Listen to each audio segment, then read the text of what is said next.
പണ്ട് ദന്തിലൻ എന്ന ഒരു കച്ചവടക്കാരൻ ഉണ്ടായിരുന്നു. അളവറ്റ സമ്പത്തുള്ള ഒരു പ്രമാണിയായിരുന്നു അദ്ദേഹം. അതുകൊണ്ട് തന്നെ രാജാവിൻ്റെ ഉറ്റമിത്രവും. രാജാവിനെ പല രീതിയിലും ദന്തിലൻ സഹായിച്ചു വന്നു. വിശ്വസ്തനായ അദ്ദേഹം എല്ലാവർക്കും പ്രിയങ്കരനായിരുന്നു. അങ്ങനെയിരിക്കെ ദന്തിലൻ്റെ മകളുടെ വിവാഹമായി. ഒരുക്കങ്ങൾ ഗംഭീരമായി നടന്നു. രാജാവിനും നാട്ടിലെ വിശിഷ്ടാതിഥികൾക്കുമായി പ്രത്യേക ഇരിപ്പിടങ്ങൾ സജ്ജമാക്കി. ഒരുക്കങ്ങൾ പരിശോധിക്കാൻ പന്തലിലെത്തിയ ദന്തിലൻ ആ കാഴ്ച കണ്ട് ഞെട്ടിപ്പോയി. കൊട്ടാരത്തിലെ തൂപ്പുകാരനായ ഗോരംഭൻ അതാ മുഖ്യ അതിഥികൾക്കായി ഒരുക്കി വച്ചിരുന്ന ഇരിപ്പിടത്തിൽ കയറിയിരിക്കുന്നു. ദന്തിലന് അത് സഹിക്കാൻ കഴിഞ്ഞില്ല. അയാൾ അവനെ കഴുത്തിന് പിടിച്ച് തള്ളി അവിടെ നിന്നും ആട്ടിയോടിച്ചു. ഭൃത്യനാണെങ്കിലും ഗോരംഭൻ അഭിമാനിയായിരുന്നു. അവൻ്റെ മനസ്സിൽ ദന്തിലനോടുള്ള പക വളർന്നു. പക്ഷേ എന്തു ചെയ്യാൻ കഴിയും? വ്യാപാരിയെ ഒന്ന് നുള്ളി നോവിക്കാനുള്ള ശക്തി പോലും തനിക്കില്ലാതെ പോയല്ലോ. അശക്തന് കോപം കൊണ്ട് എന്തു ഫലം? പെട്ടെന്ന് ഗോരംഭന്റെ മനസ്സിൽ ഒരു സൂത്രം ഉദിച്ചു. നാണം കെട്ട പണിയാണെങ്കിലും മറ്റു മാർഗമില്ല. പിറ്റേന്ന് രാവിലെ രാജാവ് മയങ്ങിക്കിടക്കുമ്പോൾ ഗോരംഭൻ ശയനമുറി തൂത്തുവാരാൻ അന്തഃപുരത്തിൽ കയറി. അവൻ മെല്ലെ രാജാവിൻ്റെ കട്ടിലിനടുത്തെത്തി അലമുറയിട്ട് വിളിച്ചുകൂകി, അയ്യോ മഹാപാപം! ദന്തിലന് മഹാറാണിയെ ആലിംഗനം ചെയ്യാൻ ഇത്ര ധൈര്യമോ? രാജാവ് ഞെട്ടിയുണർന്നു. പട്ടുമെത്തയിൽ നിന്ന് ചാടി എഴുന്നേറ്റ് അദ്ദേഹം ചോദിച്ചു, ഗോരംഭ, നീ ഈ പറഞ്ഞത് സത്യമാണോ? നീ അത് ശരിക്കും കണ്ടുവോ? സത്യം പറയണം. ഒരു നിമിഷം ഗോരംഭൻ എന്തു പറയണമെന്നറിയാതെ പരുങ്ങുന്നതായി അഭിനയിച്ചു. ഒടുവിൽ അവൻ ശക്തി സംഭരിച്ചുകൊണ്ട് പറഞ്ഞു, രാജൻ, എന്നോട് പൊറുക്കണം. ഞാൻ രാത്രിയിൽ വളരെ നേരം ചൂത് കളിച്ചിരുന്നതുകൊണ്ട് ശരിക്കും ഉറങ്ങാൻ കഴിഞ്ഞില്ല. എന്താണ് പറഞ്ഞതെന്ന് എനിക്കിപ്പോൾ ഓർമ്മ കിട്ടുന്നില്ല. ഉറക്കക്ഷീണം നടിച്ചുകൊണ്ടവൻ തല കുനിച്ചു നിന്നു. രാജാവിന് അസ്വസ്ഥത വർദ്ധിച്ചു. ഗോരംഭന്റെ വാക്കുകൾ സത്യമാകുമോ? അവനും ദന്തിലനും കൊട്ടാരത്തിൽ പൂർണ്ണ സ്വാതന്ത്ര്യമുള്ളവരാണ്. ധനവാനായ ആ വ്യാപാരി തൻ്റെ പത്നിയെ ആശ്ലേഷിച്ചു കാണുമോ? പെണ്ണിൻ്റെ സ്നേഹം ആർക്കാണ് അളക്കാനാവുക? അവളുടെ മനസ്സ് ആർക്കാണ് അറിയാൻ കഴിയുക?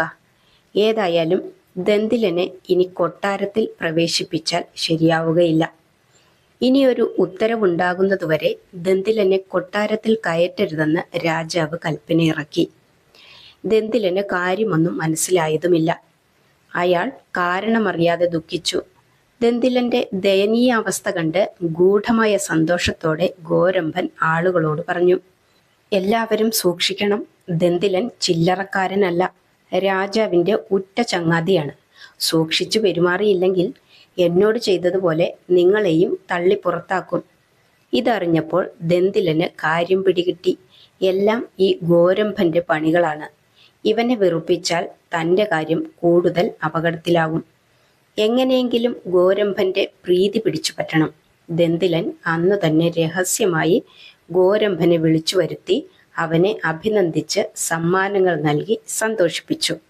സ്നേഹിത, എന്നോട് ക്ഷമിക്കണം. ഒന്നും ഞാൻ മനഃപൂർവ്വം ചെയ്തതല്ല. താങ്കളോട് അന്ന് അങ്ങനെ പെരുമാറി. ഞാൻ ക്ഷമ ചോദിക്കുന്നു. സമ്മാനങ്ങൾ ലഭിച്ചതോടെ ഗോരംഭന്റെ കോപമെല്ലാം അടങ്ങി. അവൻ ദന്തിലനെ സമാധാനിപ്പിച്ചു. ശരി ശരി, ഞാൻ എല്ലാം ക്ഷമിച്ചിരിക്കുന്നു. രാജപ്രീതി നഷ്ടമായെന്ന് കരുതി അങ്ങ് ഒട്ടും ദുഃഖിക്കേണ്ട. താമസിയാതെ അദ്ദേഹം അങ്ങയെ കൊട്ടാരത്തിലേക്ക് തിരിച്ചു വിളിക്കും. അടുത്ത ദിവസം അതിരാവിലെ ഗോരംഭൻ രാജാവിൻ്റെ മുറിയിലെത്തി. മുറി വൃത്തിയാക്കാൻ തുടങ്ങി. രാജാവിൻ്റെ കിടക്കക്കരികിൽ വന്ന് ഗോരംഭൻ ഒന്നും അറിയാത്ത മട്ടിൽ പറഞ്ഞു, ഛേ, എത്ര മോശം! ഈ രാജാവിന് വെള്ളരിക്ക തിന്നാൻ മൂത്രപ്പുരയെ കണ്ടുള്ളൂ. രാജാവ് ഞെട്ടിപ്പോയി. കോപക്രാന്തനായി അദ്ദേഹം ചാടി എഴുന്നേറ്റു. എന്ത്? നീ എന്താണിപ്പോൾ പറഞ്ഞത്? ഞാൻ മൂത്രപ്പുരയിലിരുന്ന് വെള്ളരിക്ക തിന്നുവെന്നോ? എപ്പോൾ? എവിടെ വെച്ച്? ഉടനെ വ്യക്തമാക്കിയില്ലെങ്കിൽ നിന്റെ കഥ ഞാൻ കഴിക്കും. ഗോരംഭൻ പഴയതുപോലെ ഒരു ഞെട്ടൽ അഭിനയിച്ചു. രാജാവിൻ്റെ കാൽക്കൽ സാഷ്ടാംഗം വീണ് നമസ്കരിച്ചുകൊണ്ട് ഗോരംഭൻ പറഞ്ഞു, മഹാരാജാവേ, എന്നോട് പൊറുക്കണം. ഞാൻ കഴിഞ്ഞ രാത്രി മുഴുവൻ ചൂത് കളിച്ചിരുന്നു പോയി. ഒട്ടും ഉറങ്ങാൻ കഴിയാതെ ഞാൻ എന്തോ പിച്ചും പേയും പറഞ്ഞതാണ്. എന്നോട് ക്ഷമിക്കണം. രാജാവ് അത് കേട്ട് ആകെ ആശയക്കുഴപ്പത്തിലായി. അപ്പോൾ ഇവൻ മുൻപൊരിക്കൽ ദന്തിലനെ കുറിച്ച് പറഞ്ഞതും ഇതുപോലെ പിച്ചും പേയും തന്നെയല്ലേ? കഷ്ടം, ഇവന്റെ വാക്കുകേട്ട് ദന്തിലനെ കൊട്ടാരത്തിൽ നിന്നും പുറത്താക്കരുതായിരുന്നു. ഉടനെ അദ്ദേഹം ദൂതനെ അയച്ച് ദന്തിലനെ കൊട്ടാരത്തിൽ വിളിച്ചു വരുത്തി സമ്മാനങ്ങൾ നൽകി ക്ഷമ ചോദിച്ചു. ദന്തിലന് പഴയ പ്രതാപങ്ങളെല്ലാം തിരിച്ചു കിട്ടി. പദവികളിൽ നിസ്സാരന്മാരാണെന്ന് കരുതി ആരെയും അവഗണിക്കരുത് എന്ന സന്ദേശമാണ് ഈ കഥയിൽ നിന്നും നമുക്ക് ലഭിക്കുന്നത്.